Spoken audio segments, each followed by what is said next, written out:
Like they recognize, like, when I go home, I have to take off this uniform. When I get pulled over by a cop, I'm still nervous, even though I'm a cop.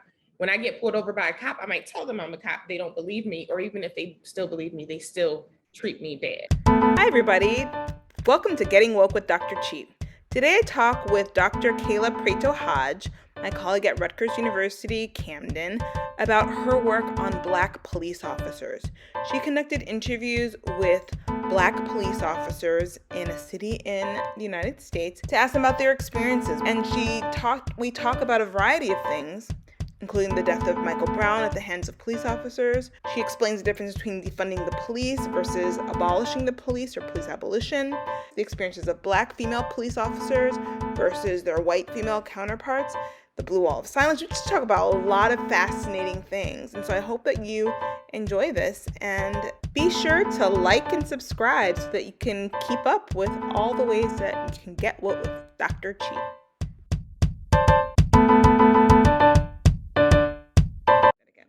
Hi, everybody. Hi, Dr. Chi here.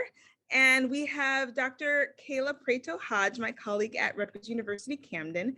And she's going to talk to us today about the work that she does. I think is so fascinating. Hi, Dr. Kayla. How are you? Well, so I know that you do work on police officers. You've done research on this. Could you tell us a little bit about how you got into this topic? Sure. So I got into this topic back in 2014, probably about 2014, right at the height of the Mike Brown case. I had just graduated from undergrad and was trying to figure out some projects for grad school, and just kind of fell into the policing world. And so typically, I've read research on the perspectives of citizens, but not necessarily the perspectives of police officers.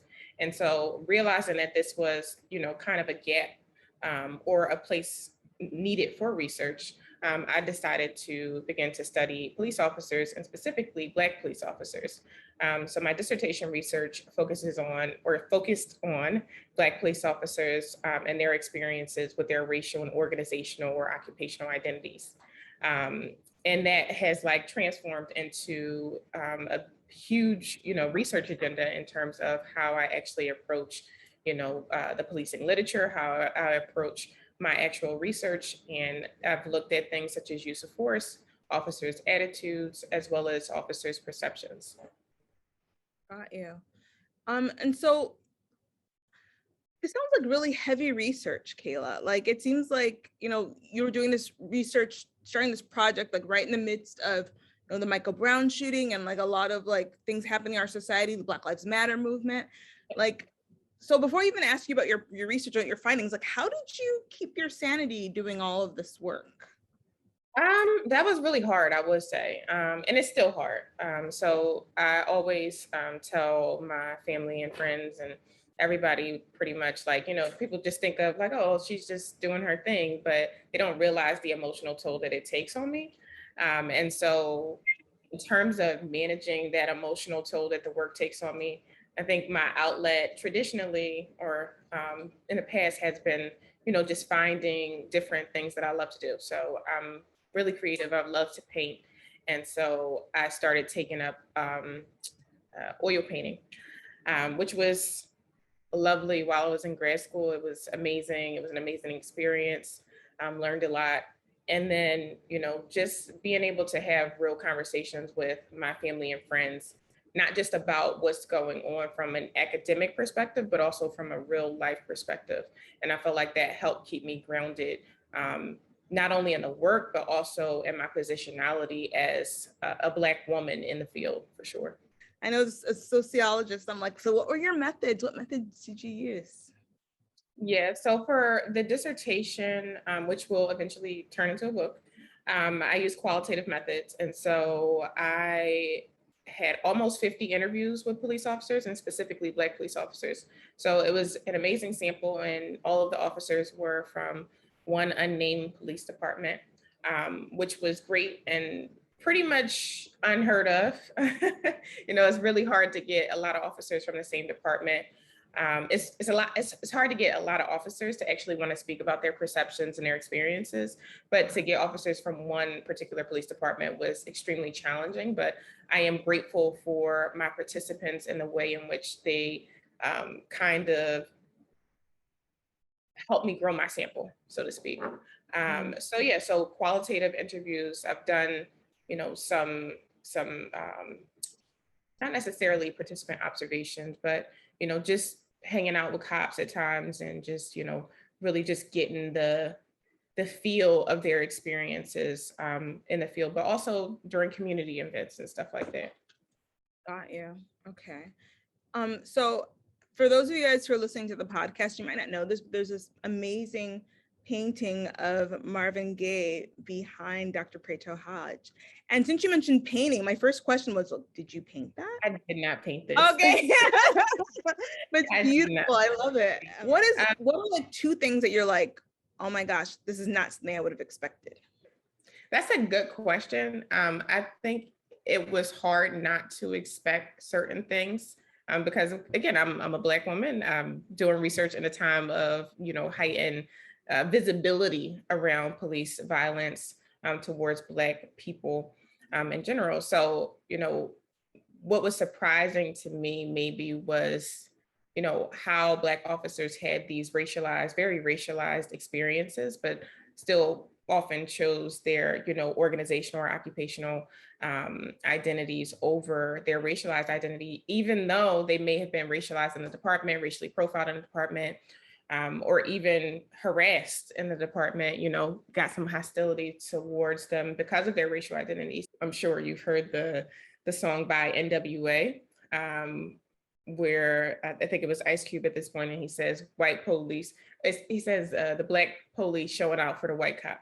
And so oftentimes, growing up, I would hear that, like how Black police officers are worse than white police officers. They're more aggressive and just less patient with Black citizens. And so that kind of is what I found in my research as well. It's interesting to know that people have these shared experiences, right? And then when it's validated by research, then it becomes more real. But it's just like, it's a very real thing in that, even though the masses might not believe the experiences that Black people have, Black men, Black women, whatever, these experiences that they have, they're very, very real. And it takes research to actually highlight these things, but it's just like, these are the real things that people experience on a daily basis.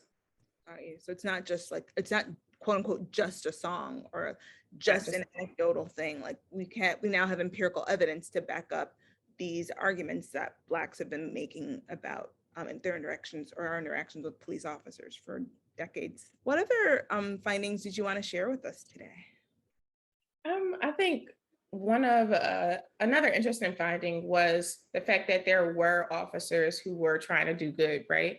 And had all good intentions when entering the policing profession, entering the job, and even talking with me. Like they had nothing but good intentions, but they were often prohibited from acting on those good intentions because of the organizational solidarity that they had to show, or even the organizational dynamics, which just didn't allow them to, be progressive in that way or be community oriented. These officers weren't able to really move in the ways in which they thought that they would be able to move or change, the culture of policing, because they're just one individual officer. And ultimately, they don't make the decisions. They might be line officers, or even if they're higher up in the rank and file, it's very difficult to translate those two. They might be reprimanded by their higher ups or their colleagues.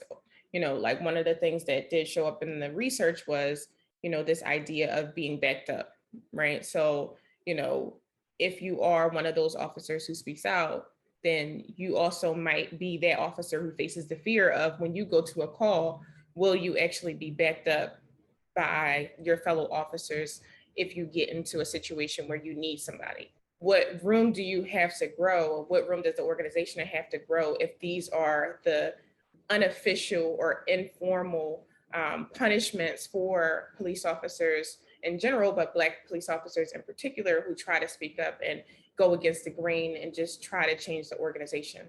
How do they feel about that? Some of them feel sad. Some of them have just like kind of given up hope. But I've found that, people who do want to change things, they don't necessarily stay. It's one thing to get officers on, but then it's an entirely different thing to retain these officers.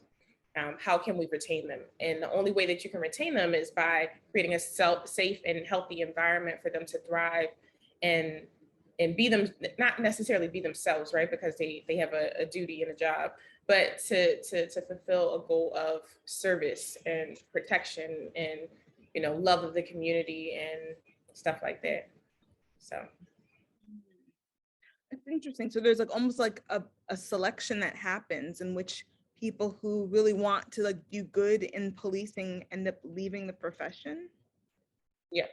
And so some of the research that I looked at about that particular topic suggested that officers who were, I forget the actual terminology, so don't quote me, but it was something like officers who were more emotional didn't necessarily survive in the police profession because they have more empathy. You know, those officers, retaining those officers who are very not only community oriented, but like they're very intentional with their interactions, especially during, you know, interactions with maybe Black or Latina or whoever it might be. They're very intentional with those interactions. But when you have a system or a process in place that doesn't allow for that, a lot of what we talk about in policing in terms of hiring is that weed out process. Like you don't want anybody that is too left of the organization. So like the policing hiring process is a very long process. You know, officers have to go through mental or psychiatric evaluations. You know, the background checks are very extensive and it's just a lot, right? And so things that, you know, could weed out a person, credit could weed out a person, education could weed out a person. So, you know, there are these confines of what an ideal police officer might look like, or what an ideal recruit, as what they call them, what an ideal recruit would be in terms of who can we turn into a police officer that we actually want. As an organization. You know, hiring isn't necessarily the first line of defense, right? So there are so many different things that we have to fix within a policing organization itself. Hiring is one of them. Retaining officers is another one. Diversity is another one. But we also have to talk about the official policies that allow officers to essentially get away with the things that they actually get away with. We have to talk about accountability structures. We have to talk about who actually is accountable to the community and in what ways are they accountable to the community. So there are a diverse range of things that actually need to be addressed in policing. And I know that's not what you necessarily asked me, but that's fine.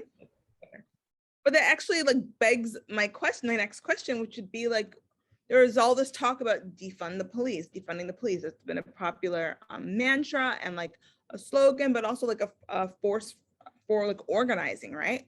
What do you think about defunding the police?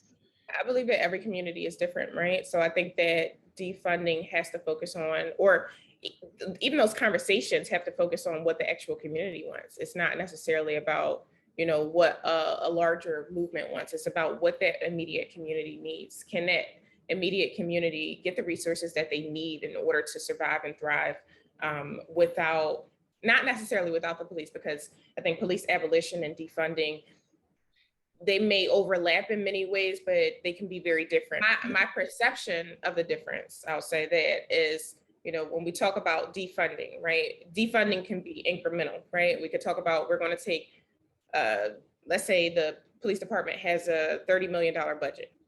We're going to take $10 million and invest it into a community fund or for mental health professionals to respond to instances where there needs to be a mental health professional. Police abolition, on the other hand, in my perception, is like, we need to do away with the police altogether and really just focus on how can we service the community, putting resources in the community that people actually need, whether that be social welfare, whether that be mental health professionals, education, whatever the case may be, like absolving the police of their responsibility altogether, and maybe creating a more community-oriented enforcement of law as opposed to something that is imposed by the state. It means different things to different people, just like, you know, Black Lives Matter might mean different things to different people. So somebody else might disagree with me, which is totally fine. But from my perception, that is how I've taken it in and how I've analyzed it, and come to appreciate it in many ways. And this is like your life's work. So it's not like you're like reading some blog post. You have a PhD, you've been studying this for years, you've interviewed officers, and you spent a lot of time with this literature and, based on your analysis. Like one of the things that did show up in the research was, this idea of being backed up, right? So, if you are one of those officers who speaks out, then you also might be that officer who faces the fear of, when you go to a call, will you actually be backed up by your fellow officers if you get into a situation where you need somebody? I think that when a lot of us think about police officers, our minds automatically go to male police officers. What about female police officers? Did you get a chance to interview Black women who were serving the line of duty? Absolutely. And they were very interesting. They had a very interesting positionality, just like Black women in society, right? So oftentimes when I've spoken to Black female officers, there is contention, right, between Black female officers and white female officers. So I remember distinctly one of my participants talking about how white women are protected, even in the policing profession. So like within a larger society, and as a Black feminist scholar, we often talk about, how the white fragility in many ways, right? How white women are just seen as these fragile beings. And so, one of the things that a Black woman I spoke with was saying was like, the white women are protected. They get put on the inside right away. Like, they serve maybe a year or two on patrol, on duty, on foot, on a beat, whatever the case may be. But after that time is up, they go on the inside and they're protected from then on out. So they're not like out on the streets, like on the beat, like with their weapons. They're often like they're turned into like administrative bureaucratics. Exactly. And so I not only heard that from Black women, but I've also heard that from Black men as well. Yeah, like I've actually heard that from a Black man as well, where he was just like, like it's like this white woman in my district, and she's like super jumpy, and she doesn't, she just came out the academy, but she's super jumpy. She's not comfortable with the community, and she wants to transfer in, but she just came out, so she has to stay on the beat for about a year or two until she's able to transition into the inside, into a more administrative role. So again, it's not just Black women that, see these differences, but also Black men who notice these differences that in the ways that Black women are treated, for sure. Are there other types, like findings that you wanted to share that you're like, oh my God, this is something that I'm like, I didn't expect, or something that you're really excited about, or something that you're like, oh my God, this was like really shocking for me, or something? Not necessarily shocking, but again, like I think it just helps reaffirm how the ways in which we can move forward in the conversations of policing. And I think that part of the defund the police movement and police abolition movement has put so much pressure on departments in terms of recognizing, maybe what I did was messed up.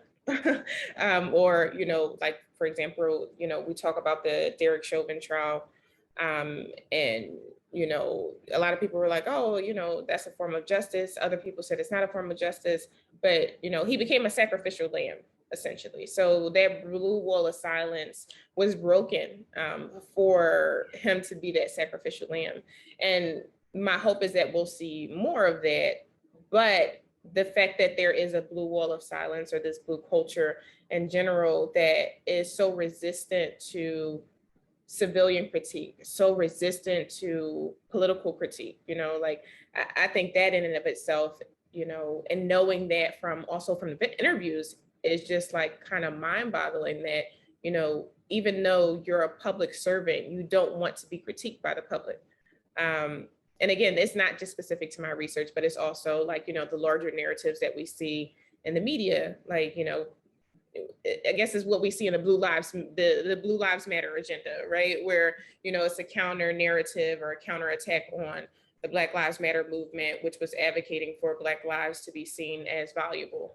And the Blue Lives Matter agenda was counterattack to see blue lives, whatever that arbitrary thing means, because there's no such thing as a blue life, right? Like these I thought we were people are, talking about Smurfs. right. Bad joke.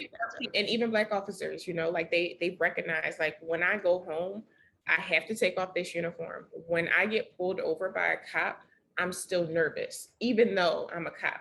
When I get pulled over by a cop, I might tell them I'm a cop. They don't believe me, or even if they still believe me, they still treat me bad, like, and that was Really? something that came up in the research that wasn't necessarily surprising. But again, I think that this blue wall of silence that we've heard so much about within the past, I guess, year or so, it really comes to a head, and we really start to realize, like, this isn't necessarily just, it's not beneficial to Black officers. It might not be beneficial to Latino officers or Asian officers or any other type of officer. And I haven't studied those officers. This blue privilege doesn't extend to Black officers, I think says a lot and speaks to the reality of white supremacy within a larger society, and the reality and the pervasiveness of white supremacy and policing, historically as well as contemporarily.